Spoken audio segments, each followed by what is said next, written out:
Assalamualaikum warahmatullahi wabarakatuh. Perkenalkan, saya Tegar Maulana Al-Qadri dengan nomor NPM 21082600070.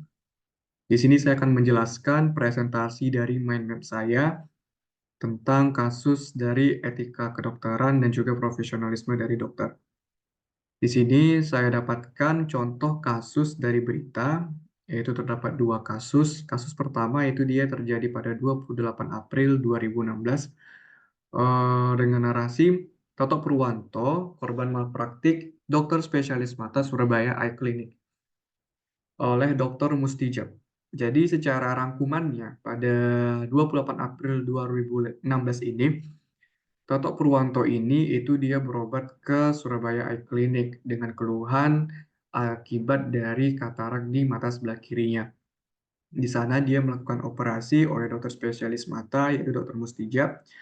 Dan di sana setelah pasca operasi malah didapatkan kondisi mata dari Toto Purwanto ini semakin parah ataupun semakin sakit. Dan kemudian dokter spesialis mata ini melakukan rujukan dari Toto Purwanto ini ke Rumah Sakit Geraha Antara untuk melakukan operasi kedua. Nah, setelah dilakukan operasi kedua, ternyata didapatkan fakta bahwa penyebab dari semakin sakitnya mata kiri dari Tato Purwanto ini itu dikarenakan adanya kesalahan operasi dari spesialis mata Mustijab itu.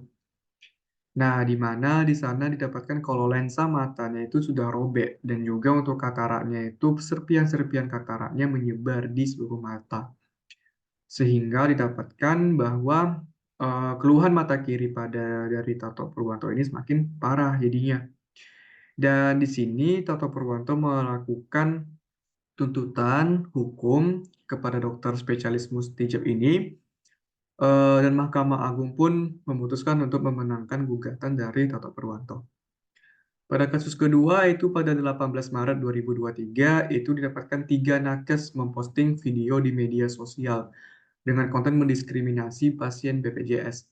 Di sana didapatkan kalau misalnya untuk narasi singkatnya di sana mereka itu membuat postingan kalau mereka lebih memberikan pelayanan yang baik pada pasien yang tidak di BPJS, sedangkan pada pasien di BPJS di sana mereka acuh nggak acuh dan tidak niat dalam memberikan pelayanan.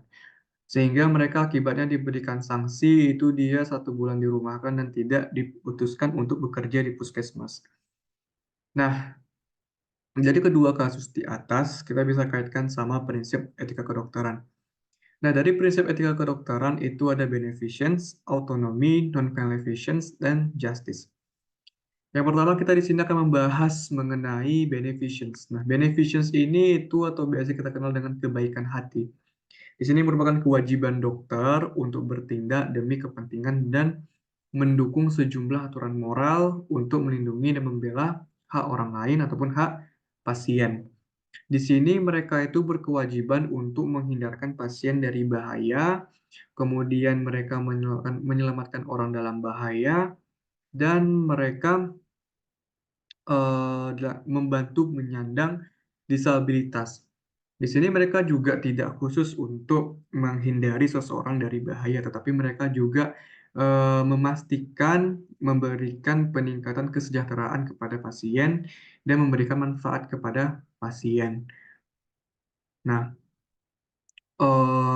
di sini kalau misalnya dikaitkan dengan kasus, lebih kita bisa lihat pada kasus pertama di sini tidak didapatkan etika kedokteran beneficence yang dilakukan oleh dokter spesialis mata Mustijab.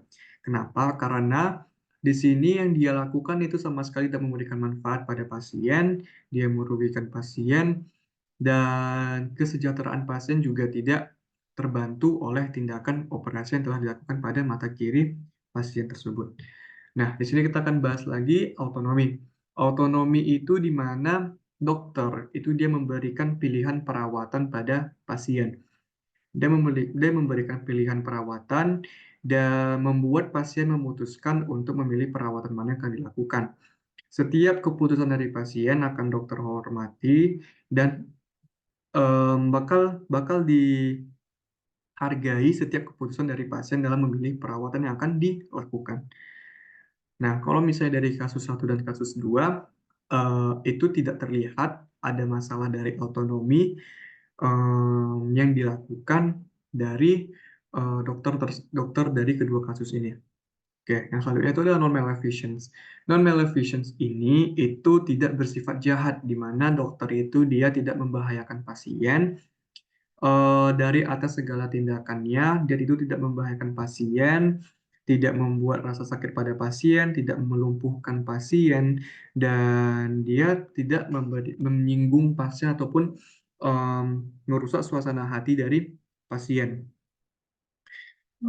Dan juga di sini kalau misalnya dokter akan melakukan keputusan untuk mengakhiri akhir hayat ataupun dan lain sebagainya, di sini harus relevan dalam keputusan perawatan yang terbaik buat pasien. Dan juga intinya di sini di sini intinya dokter tidak merugikan pasien. Nah, kalau kita kaitkan dengan kasus satu dan kasus 2, di sini dapatkan pada kasus satu, itu dokter spesialis mata, dokter Mustijab ini, itu dia sudah merugikan pasien Toto Purwanto. Karena dari tindakan operasi dia, di situ seharusnya mata kiri katarak tersebut seharusnya menjadi lebih baik ataupun sembuh. Namun di sini yang ada semakin parah dan yang dirasakan oleh pasien malah semakin buruk keadaan matanya, semakin sakit, dan ternyata terdapat kesalahan operasi ataupun malpraktik, di mana kataraknya serpihannya menyebar di mata dan lensa matanya juga koyak. Jadi di sini dapatkan pada kasus satu, Dr. Mustijab ini dia itu tidak mengikuti etika kedokteran beneficence dan non-maleficence. Nah, yang terakhir itu ada justice. Justice ini bersifat adil dan tidak ada diskriminasi. Jadi pada justice ini dalam memberikan ataupun melakukan pelayanan kesehatan pada pasien, itu dokter tidak boleh membeda-bedakan pasien, memberikan hak yang sama pada pasien, dan juga tidak ada diskriminasi pada pasien. Nah, pada kasus 2 itu dapatkan 3 orang nakes ini, itu dia melakukan video atau membuat video yang mana dia itu berisikan diskriminasi pada pasien yang BPJS dan yang tidak BPJS. Nah, tentu saja mereka di sini sudah melanggar kode etik kedokteran, yaitu justice. Oke, baik. Jadi, dari prinsip etika kedokteran, beneficence, otonomi, maleficence, dan juga justice, itu seharusnya keempat-empat etik kedokteran tersebut harus dilakukan dengan baik dan juga tidak kurang sedikit pun. Selain itu juga dokter harus bisa menjaga kerahasiaan pada pasien dan mengatakan hal yang sebenar-benarnya pada pasien, sehingga didapatkan timbulnya kepercayaan dari pasien dan juga kepada dokter. Nah, selanjutnya itu mengenai etika bagi profesi kedokteran. Yang pertama menyangkut kehidupan manusia. Di sini eh, menuntut suatu tanggung jawab etis terhadap dokter. Dan yang kedua itu nyawa taruhannya, di mana nyawa pasien taruhannya di sini itu dokter sering dihadapkan dengan pertimbangan pilihan-pilihan pelayanan profesionalnya. Dan yang ketiga, itu hidup dan kesehatan pasien. Jadi dibutuhkan kepedulian dan tanggung jawab moral oleh dokter. Nah, untuk etika ataupun kode etik ini, kenapa harus dilakukan dan apa juga tujuan dari dilakukannya ataupun diikutinya etik dari kedokteran ini? Nah, tentu saja dalam melakukan ataupun mematuhi kode etik kedokteran itu ada tujuannya. Yang pertama itu menjunjung tinggi martabat dan juga citra profesi. Dan kemudian yang kedua itu menjaga dan memelihara kesejahteraan para anggota dan kemudian meningkatkan pengabdian pada anggota profesi. Nah, dari 3 tujuan tadi, ataupun dari 3 poin tadi, itulah tujuan dari dilakukannya etik bagi profesi kedokteran. Nah, bagaimana kalau misalnya etik tersebut tidak dilakukan? Apakah akan mendapatkan sanksi? Nah, sanksi itu Pak berupa pertama dilakukan penasehatan, peringatan lisan, peringatan tertulis, kemudian ada pembinaan perilaku, ada reschooling atau pendidikan atau pelatihan ulang, dan pencatatan sementara sebagai anggota ID.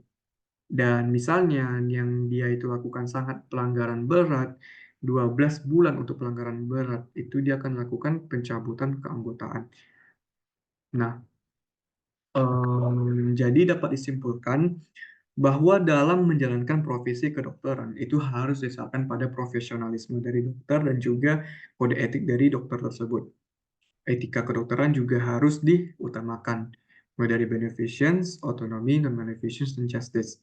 Dan juga diharapkan agar tidak terjadinya pelanggaran pada etika bagi profesi kedokteran. Nah, mungkin sekian dari presentasi yang dapat saya sampaikan. Untuk referensi tertera pada tabel ataupun kotak di sebelah kiri ini. Saya Tegar Maulana Al-Qadri. Mohon maaf apabila terdapat kesalahan dalam penjelasan materi ataupun presentasi mindmap saya. Saya akhiri dengan membaca doa penutup majelis. Subhanakallahumma wa bihamdika asyhadu alla ilaha illa anta astaghfiruka wa atubu ilaik. Assalamualaikum warahmatullahi wabarakatuh.